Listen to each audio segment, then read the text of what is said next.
Welcome to Shorts Beyond Measure, where fashion, interiors, and psychology get the stylish, savvy, and slightly therapeutic touch. We're Tara West, Caroline Baltz, and Allison Goldberg, a fashion stylist and two interior designers who are also trained as psychotherapists. So let's get into what's trending, what's tired, and what's actually worth your time. Because good style and good decisions should never be short-lived. Good morning, ladies. Good morning. Good morning. I'm so tired. Wait, listen, I just wanted to start this podcast by thanking our listeners because I've been getting a lot of really positive feedback, and I just want to thank everybody for listening.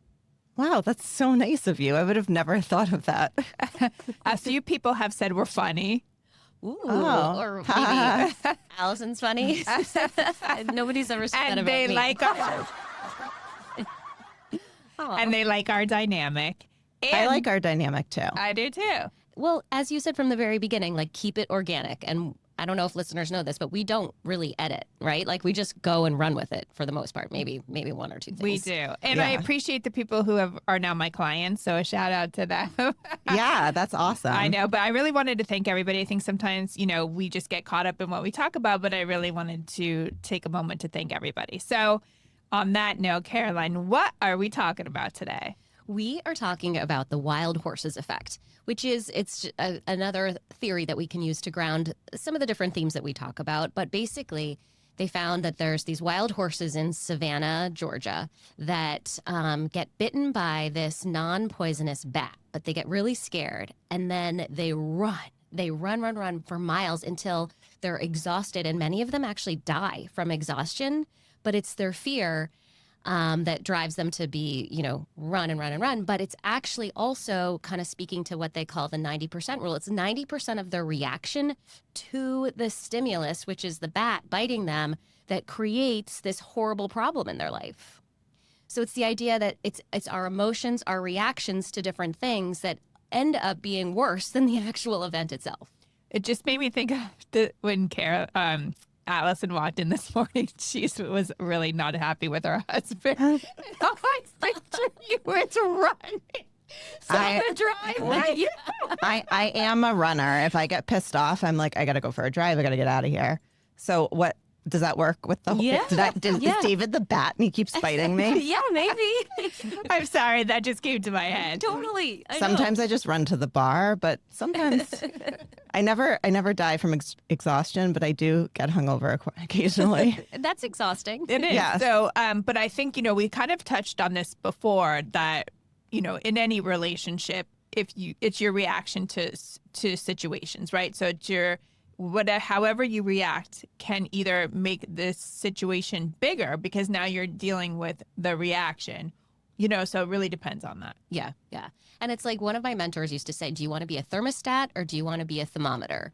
And like the thermostat, you control the temperature of your emotion, right? Like you control if you're going to be at a 10 or whatever versus just being like, like I'm going to be at a 10, I'm going to run. Have you guys had a client before who has had a major reaction where you have to take a step back and say, whoa? I feel like we talked about this client a while ago, like one of our first clients together. She had a reaction and then we didn't take a beat. So then we had a reaction. Mm-hmm. So it kind of imploded on itself and ended the relationship. But we did learn a lot from it. But I don't know if that applies to the rule we're talking about. Well, it's a little bit like we had a client that thought she needed an interior designer, but really I think was a little scattered and kind of unclear in her objectives. But we went in and she was pretty certain she wanted to work on her family room. But what happened was we were like, okay, well, we're going to do a little bit of a different layout here with the sofas and she's like, oh no, we can't change this chair. This is where my mother-in-law sits every single time she comes over. We cannot change that. It's like, well, maybe you need to be a little bit more open-minded. And how do we move her along more slowly into the process and help her manage her reaction? Right. And so she maybe thought she wanted change, but when the change was going to happen, she did not. She got scared. Well, it was interesting, though, because you were in a similar situation in terms of life, what was happening in your life, right? Like she had a child that was about to leave the nest. So change for her had a much bigger hold on her than it may have 5 years before when everyone's in the house. Right. And we ended up saying to ourselves, like, maybe she needs to hold her environment steady right now. Like, maybe she doesn't need to redo her living room and redo her kitchen and whatever. She needs that constant while she's dealing with all this other change in her life. That's interesting. I had this client once, it was a long time ago, and she had called me because her husband was in this business where he was going to now be photographed a lot.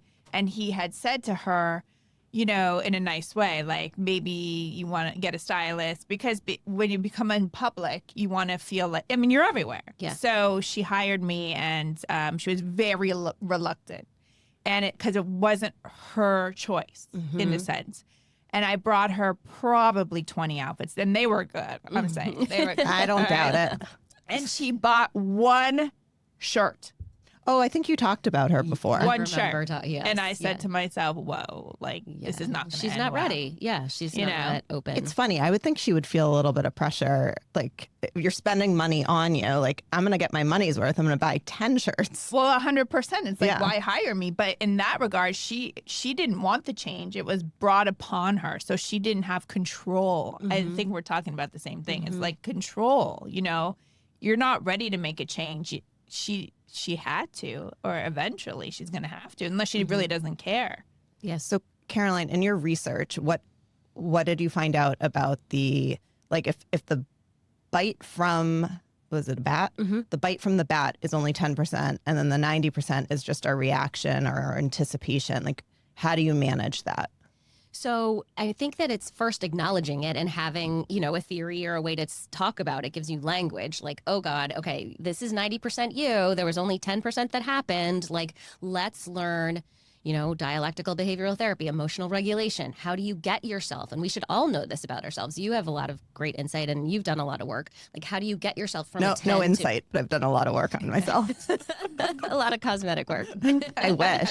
No. I'm ready. No, but I think, Facelift. like you just said it earlier, like you like to go for a drive. You like to go for a run. Like one of my friends from grad school, she was told when she has anxiety, she should breathe and meditate. And she's like, learn this about herself. She's like, hell no. Yeah. Like I need to go for a run. I need to exert myself. Yep. I need something that physically exhausts me. And maybe that's what the horses are trying to do, right? They're trying to kind of like calm themselves down and they take it too far. But like knowing what works to get us from a 10 to an 8 to a 7 to whatever, to regulate is really important work. So when you worked with this client, how did it end up? Did you take it slower with her so she had a gradual change, or was it kind of just not going to work out? I think with it, we definitely slowed down the process and we kind of let her lead a little bit because there was so much emotion involved for her and we recognized it. When we went back, we gave other options. But ultimately, we kind of offered her a get out of jail free card. Like, if you are not ready, or we kind of say, like, if you want to hold off, right? So it doesn't feel like this ending. That's okay. And we can always revisit it when things calm down. Because often, ending any type of relationship can be really awkward. And when you give someone that ability to be like, oh yeah, no, let's hold off for 2 months. And then they just never have to contact you again. They feel just at peace with their decision and like no one offended anyone. Yeah, nobody's feelings are hurt. Yeah. No, and it's like permission to pause. Right. Like, I just feel like sometimes people need that. And it's because of our lens to psychology that we can debrief about it and be like, I remember we were talking at lunch or something like that after we had just seen this client, and she said a couple of things that we were like, yeah, remember, like she said her sister was really wealthy and had this designer that she became friends with. And like, I think she had this idea of what it was supposed to be like. And like, she's like, oh yeah, she would just drop by and accessorize my sister's bookshelves or whatever. Right. She always wanted to like, have coffee and tea and like, which is very sweet, but like, we also are like, you want to get through the project. Yeah, it's a work. Yeah. We're working here, girl. Right. Maybe she was feeling a little bit of loneliness with her son was leaving. Right. I think was she working from home? Yes. Yep. Yeah. Yeah. I find people who work from home have a greater amount of time like to have a coffee or a tea. Yeah. Do you know what I mean? And it's like, because I have this client too. I'm She's always down like, for a do you coffee want or to have tea? a coffee or tea? And I'm thinking, guys know me too. I'm in, I'm out. Like, let's Yeah. go. I got 500 other things You're a mover going and a on. shaker. I'm a mover You and I are. got time. Like, I got other things going. I love you and I want to dress you, but I can't have tea. But it is sweet. But I think, but going back to the reaction, I think that we could all learn how to be less reactive. It's just true in society. Definitely. Yeah, I feel like, since we can just make this therapy about me, I feel like I used to be like a highly reactive person. And I've realized that it's a lot easier for me to just shut down, right? Like, and that might not be the right thing either. Like, you go 0 to 60 or you just stay at 0. Staying at 0 feels a lot safer for me now, but it can be very triggering to the bat. David. When you go to your room. Right. When I go for my run, when I go for a drive, when I go for a drink, when I leave. Let's talk about that for a minute. Okay. Okay, so Oh, this is something gonna get happened. good. Something happened. Yeah. And you get triggered. Yeah. And so let's just say you're going to leave. So are you like, I'm effing out of here? Or are you like, I'm going to go for a drive? Like, how is your reaction? Just I would curious. say it's not, I'm going to go for a drive. It's more like, I need to get out of here. I'm going for a drive. Like, it's not like I'm not going off the walls, but I'm definitely not like, honey, I love you so much. I'm going for a drive. I'll be right back. And so you'll go for a drive. And then do you come back relieved? Like, or just like a little less emotional? So it's me trying to regulate my emotions, right? Like, I'm trying to not get to that, aggressive, angry state because I don't feel good in it. And it's, upsetting to my nervous system. So, sorry, someone dropped some mail. What was the question? So when you come back, you are I would say I'm definitely calmer and more able to hear things, but then does that make him angry that you have left? Or he loses his goddamn mind. Yeah. Like, he is. Do you kind of secretly like that? No. Have you ever seen David lose his mind? No. No. No, because I think He's explosive. In a lot of ways, I think what you're doing is really good for you because you know yourself well enough. But for the other person, sometimes that doesn't feel good, right? Because they're like, why are you leaving? I want to have this conversation, yet you're not in a place to have that conversation. I will say, though, that it's the best thing for everyone, right? You don't want me to lose my cool because I'll bury you. And I have that in check. So it's really good that I go for a walk, go for a drink, go for a drive, go sit in Caroline's backyard and have a glass of wine, whatever it is. It's really good. And I'm actually taking care of everyone. And just thinking about this, looking back, like, if I was upset or going through a hard time, or like, my brother died when I was young. So like, just feeling emotional, my mom and I would go for a drive and we had no destination, and we'd go look at houses or just drive aimlessly. We'd go down like all these private roads, and she's like, if anyone stops us, just say we're looking for our lost dog. Like, it was what we did. Yeah. And I think I lost that for a while, and then I became more explosive and finding it. I'm like kind of finding my peace right now. And I don't know when I leave if it's making David upset that I'm leaving or that I'm peaceful, right? Like, if you can't get to that place on your own, are you, sorry, David, this is probably not what you want on the air, but you know me. If you can't get to that peaceful place on your own, you depend on someone, then how does that make you feel knowing that they can go do it on their own and they don't need you? Right. And I think that in this regard, it's really important to take care of you. Yeah. And so you're right. I mean, I believe you're right in that sense because you know yourself well enough to know that it will only exacerbate the situation, Right. the reaction. Yeah. And I'll say things I don't mean. Like, I don't want to be that person. Right. I was that person in like my 20s. Like, I've grown out of it. Right.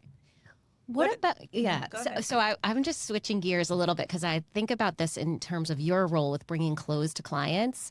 Like, have you ever had somebody, like, say you bring a size that's too small and it triggers like this big body image thing for them? Like, oh, you thought I was this and I'm really that. And like, I tried it on and it's too tight. And like, have you ever Right. had them have like, so that's the bat, but then the reaction is like, whoa. I bring many sizes.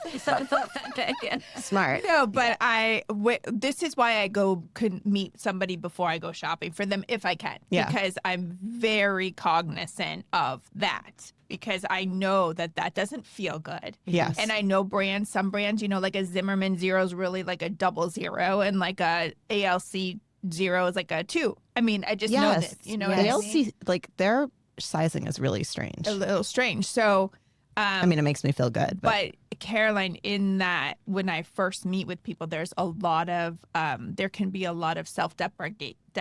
Deprivation.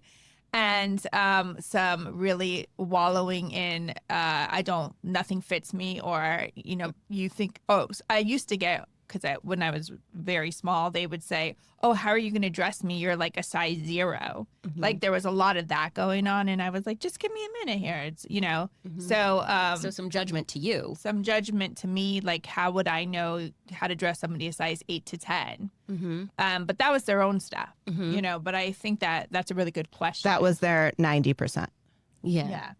But so you managed to that by just asking a lot of questions on the front end, kind of getting a vibe from the client, kind of assessing them that way? Assessing, and, that's typically why I like to start in somebody's closet before I go shopping for them at all. I get a really good sense of who they are. I get a sense of their size, what they like, what makes them feel good, even if we're going to change their aesthetic a little bit, but like maybe they don't like a high rise because by the end of the day they can't breathe, or you know what I mean, or something or they can't wear a button down because they have a large breast. So these are things I really take note of. So when I do go shopping and bring some stuff back, or we go together, I'm very aware of what would make them feel bad. So you're reminding me, we did a photo shoot at Allison's soak pool a couple of years ago, the three of us. Remember that? And when I refused to get into a bathing suit. Yeah, it's ridiculousness. I was too pale. Silly. But you were going on to a client who I think you were describing as like lived in a larger body. And you're like, I know how to help people look good no matter what body size it is. And I bet like you just even have like, okay, well, if you're short-waisted, you shouldn't wear long, like high-waisted pants, right? You should then have maybe something tied around your middle to show, or I don't know, like I'm sure there's like all these little tricks in your brain. There's little tricks, and there's also things that you just know that will not feel good, because I mean, we all have put on outfits or clothes that we're like, oh God, I hate this by the end of the day or whatever. Mm-hmm. That's the worst feeling. It's the worst feeling. Well, it makes you insecure. It's awful. Yeah. It's awful. And I hear you in my head sometimes being like, well, if you look good, you feel good. But I was saying to somebody, I was like, Tara says, if you feel good, you look good. And that's my dyslexia. But I think it's so true, right? Like, if you feel good, you look good too, right? So it works in both directions. Yeah. Well, we are going way over time here because this is a good topic. Yeah. I want to go into tips and tricks about how to like accentuate your body sizes in another episode. All right, we will. Okay. All right. Thanks, guys. Okay. Thank you. Bye. That's it for this week's shortlist. Thanks for listening. If you enjoyed today's conversation, share it, leave a review, or let us know what's on your shortlist. Shorts beyond measure, because the most important things in life can't be quantified.